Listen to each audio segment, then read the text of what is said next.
Sometimes it's fun to try to pitch yourself against a puzzle. Try considering tonight's story as a puzzle. It's a story about a monster. That's a familiar theme in science fiction and fantasy. But tonight's story deals with an impossible monster. See if you understand enough of the relationship of living things to figure out why this monster is impossible. When men go out into space, sooner or later in their explorations, they're going to meet somewhere on some world something that's mighty darn dangerous. And the real danger is that it might be brought home unknowingly. That's a kind of unpleasant thought at times, isn't it? I wonder how deadly, how disastrous a thing might be brought home. It's past 10. Marge, when is this brother of yours getting here? Midnight? Oh, Dave, don't start getting upset about it. Sounds a little late. Don't forget it's 5 years since he was last on Earth. 5 years or no 5 years. The ship landed 7:30. It doesn't take 3 hours to get here from the spaceport. Well, maybe there's some routine he had to go through before he could leave the customs. I understand there's a comprehensive medical examination for all returning from outer space. That's all we need. Some weird disease he picked up on Alpha Centauri 5. No, they wouldn't let him near civilians if he had any such diseases. Well, all I can say is that if he doesn't show his face here by 11, I'm going to go upstairs and go to bed. I need my sleep. Oh, there he is now, Dave. Oh, I knew he'd be here on time. Now, be nice to him, Dave. He is my brother, after all, and I haven't seen him since '89. Okay, I'll be polite. I'll go let him in.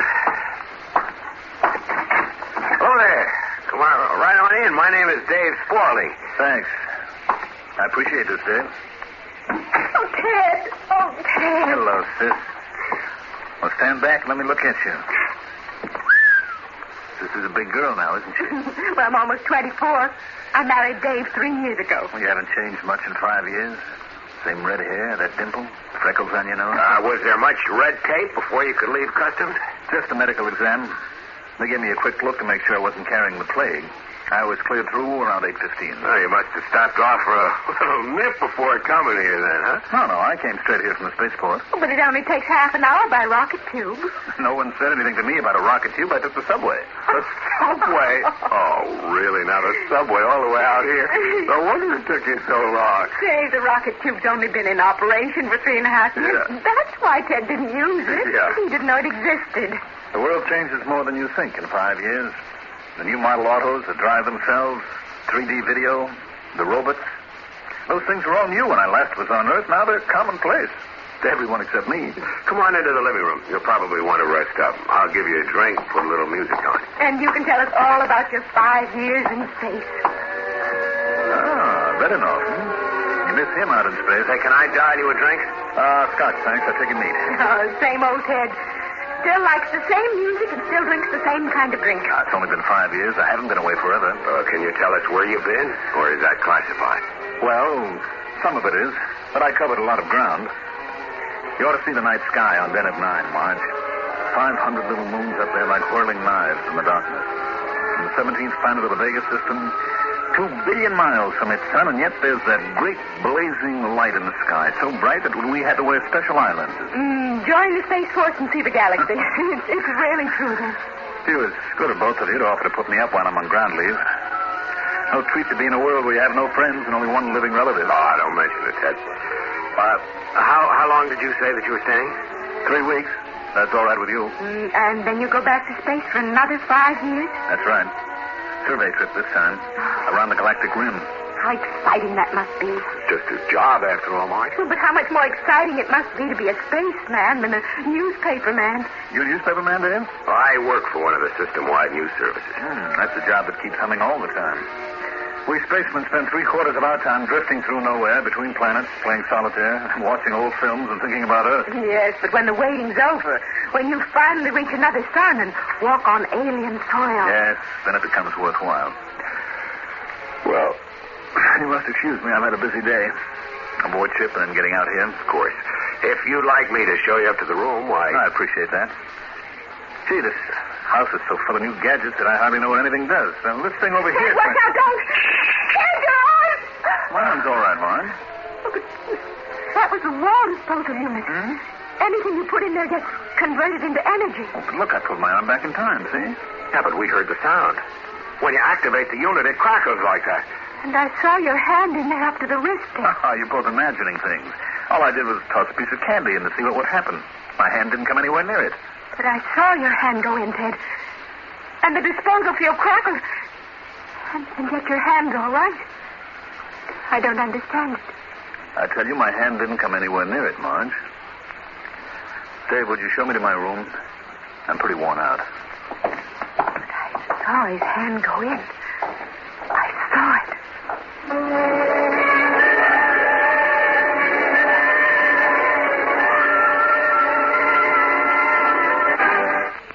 Living organism, anywhere, is to be able to meet its environment, to survive, to handle the situations it encounters, handle them at least well enough to maintain its own existence as a species. It's not so obvious that you can overdo that, but you know you can. He's all moved in upstairs to the guest room. Seems pleased with the layout. Well, suppose we turn in now. It's past 11, isn't it? Dave, I'm worried. About what? That business about the disposal unit? Oh, it must have been our imagination. No, I saw him clearly put his hand into that field. But when he took it out again, his hand was whole. And there are other things. Like what? He's different somehow, Dave. Different? Well, sure he's different. 5 years. No, it's not just the 5 years. His voice isn't quite the same anymore. Something weird about the way he speaks now. And his eyes, they have a far-away look. Which was never like that before. Dave, he's changed. And I'm afraid of him now. You're afraid of your own brother? I'm afraid that he isn't my own brother anymore. Oh, come Dave, on. no, I don't know what I'm saying, I guess, but... Well, I do feel strange about his being upstairs. As if something dangerous had entered our house. What should I do about it? Go upstairs and ask him if he's a monster in disguise? Oh, Marge, he's your brother, and you invited him here. No, but I'm worried. And what am I supposed to do about it? It really, believe me, it's all in your imagination. Dave, didn't you see him stick his hand into that disposal? No, I didn't. But you said... But Dave, you're just making that up. You saw it as clear as I did. What do you want me to do? Do you want me to go upstairs and ask him to leave? He can spend his furlough in some hotel. No, of course we can't do that. Well, then leave me alone. But would you do one thing for me? What is it? Go upstairs to his room. He probably isn't asleep yet, but maybe he's getting undressed. And try to get a look at him. My brother had a scar on his chest about 5 inches long, starting from his left collarbone and running down diagonally. He got it when we were kids. And see if the man upstairs has that scar, too. No, look, Marge, you said that he liked the same drinks and the same music he always did. So why... You go upstairs and look. You could tell him you just stopped in to see if he was comfortable. This is ridiculous, Marge. Spying on your own brother to see if he's a thing from outer space. I'll feel happier if you go up. Oh, won't you, Dave? All right. If it'll stop you from worrying, I'll go see if he's awake.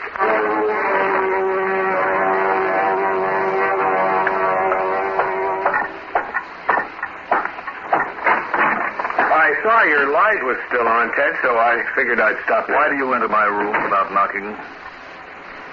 Wait. Your face is... My face is different? Look. You look like me now. My face, that is, not yours. I'm simply practicing. Practicing? Oh, don't go away. Come here, Dave. What are you? I'm your brother-in-law, Dave. What's your face? And your hands. Didn't Marge tell you that I had such abilities? No, of course not. I guess she didn't know. I couldn't do things like this before I visited Altair 6 2 years ago. Altair has a very interesting form of native life. At the moment, nobody knows of the existence of this life form but me. It's a mimic. Mimic? When a spaceman known as Ted Kennedy was exploring Altair 6 2 years ago, he wandered off alone to look for wildlife. There was a big brown stone in his way. He kicked it. But the stone clung to his boot. It wasn't a stone, you see. It was a mimic. I don't know what you're talking about. Get out of my way and let me out of this room. You must be out of your mind. Ted Kennedy never knew what happened to him. Within 10 seconds, the mimic had absorbed him, swallowed him up. Flesh, brain, memories and all. When the mimic had fed, it realized what a lucky find it had made. A spaceman who would be going back to Earth someday. The mimic can divide itself infinitely. It left part of itself there in its old disguise of a stone. The rest of it went back to the spaceship disguised as Ted Kennedy. Marge said you were different, that something had happened to you. I have all of Ted Kennedy's memories. As far as anyone can tell, I am Ted Kennedy. Right down to the last molecule. And my crew members who are all absorbed by the mimic and who are on leave now. Oh, a whole ship of you spreading all over the Earth. Exactly. Come here, Dave. Not an army. Don't try to resist. It'll just take seconds, Dave. Army! Boy! Just a moment more. Then it'll be over. There. Finished.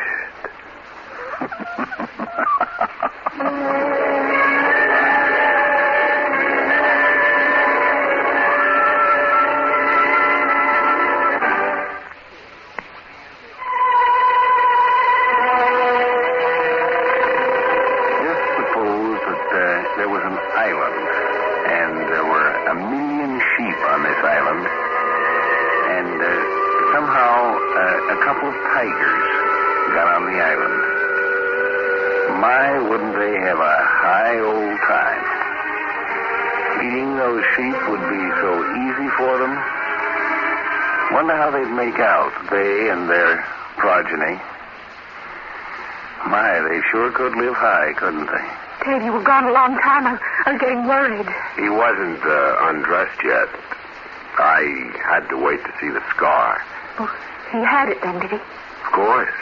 Big purple slash across his chest when he got cut. Time he tried to climb that picket fence. You mean he told you how he got that scar then? What? Oh, yeah. He told me all about it. How you and he were stealing apples years ago and how the farmer came to chase you. He jumped over the fence, but he cut himself going over, and you were stuck in the orchard because you couldn't get over the fence. And he told you that? Yes. He never told anyone that story. He was so ashamed that he left his kid sister behind him and tried to get away. And he made me swear that I'd never tell anyone about it. Well, he told me. I guess 5 years does change a man. Oh. Well, it's almost midnight now. You'll be dead in the morning if you don't get some sleep, Dave. Come on, let's turn in. Just a minute, Marge. Dave, why are you looking at me that way? Here. I am here. No, closer. Let me hold you in my arms. Oh, why so lovey-dovey here in the living room, Dave? Dave, you look so strange. Let me hold you. Dave, your eyes, you look different. What's wrong with you? What happened to you upstairs? What's going on in this house? Let me hold you, Marge. Let go of me. You're holding me too tight, Dave. Just a moment, Marge, and then you'll be one of us. Dave, what are you doing to me? Dave, I don't understand it. You're hurting me. Only a moment more before absorption, then you'll be part of us, Marge, you and me and Ted, and soon the whole world. Dave, no! Marge. That's all there is to it, see? A few moments while our organism absorbs yours, then the split, and a new Marge Spaulding appears. It's odd. I remember everything I did as Marge, clear and sharp. Only now I'm you too, Dave. And Ted. And all the members of Ted's ship crew. And soon, everyone in the world, all merged into us. I see it's all over.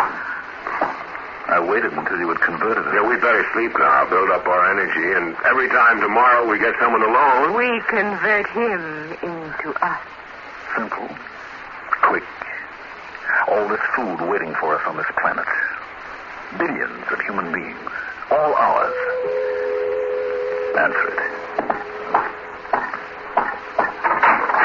Why, it's Mr. Adams from next door. Hello there, Mr. Spaulding. I know it's late at night, and I hope I'm not intruding, but I was just coming home from the movies, and as I passed by outside, it sort of seemed to me that I heard screams coming from in here. Yes, that's right. It was my wife screaming. Mrs. Spaulding? But you seem so calm. I mean, I guess everything's under control. Yes, everything is under control. Yes, well, if that's the case, I guess I'll be going on along home then. I'm sorry to have bothered you. I just thought maybe you might be needing some help. We appreciate that very much, Mr. Adams. Won't you step in for a moment? Well, it's quite late, and as you say, everything's under All control. the same, if you'd come inside. Yes, do come in. I'll fix you a little nightcap. Well, just for a moment. I've always believed in being neighborly. I guess I'll come in if you're nice enough to ask me. We're glad to have you, Mr. Adams. Here, don't stand in the hall. Come in. Close the door. Well, it's nice of you to ask me in, Mrs. Spaulding. Yes, sir. Right nice of you to invite me in.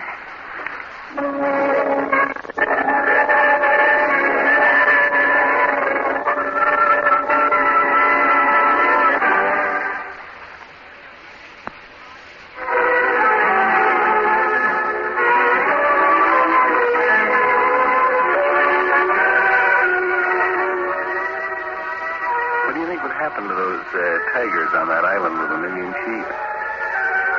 They'd starve to death, of course. They'd eat all the sheep. Then there'd be nothing to eat but tigers.